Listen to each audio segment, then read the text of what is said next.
Je crois qu'il y a toute une série d'impacts qu'on peut classer en impacts directs et indirects. Alors, les impacts directs, c'est d'abord les impacts de la pollution de l'air. La pollution de l'air en termes de gaz à effet de serre. Certains de ces gaz à effet de serre contiennent des particules fines, comme le charbon en particulier, mais aussi le diesel ou d'autres types de fumée. Et là, on sait très bien que ces particules fines sont un gros problème de santé, en fait. Vraiment un problème important qui est je dirais, sous-estimé. On considère que les coûts de santé, c'est de plusieurs pourcents du PIB. Hein. En Chine, il y a une très grosse pollution, mais même en Europe, il y a vraiment des grosses pollutions, ou en Belgique, par exemple.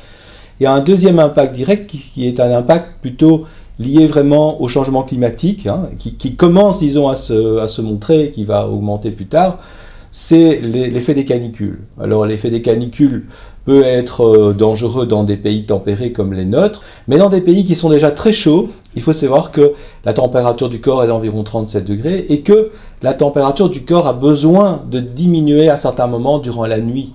Et que quand on est dans des températures qui sont constamment de plus de 40 degrés, etc., alors on a des effets importants au niveau santé. Je crois qu'il y a deux types de mesures. Il y a des mesures qui sont intéressantes parce qu'elles ont ce qu'on appelle des co-bénéfices, c'est-à-dire qu'à la fois elles luttent contre le changement climatique et également elles diminuent les problèmes de pollution de l'air, hein, qui serait évidemment de diminuer ces émissions liées à la combustion du charbon ou du diesel par exemple.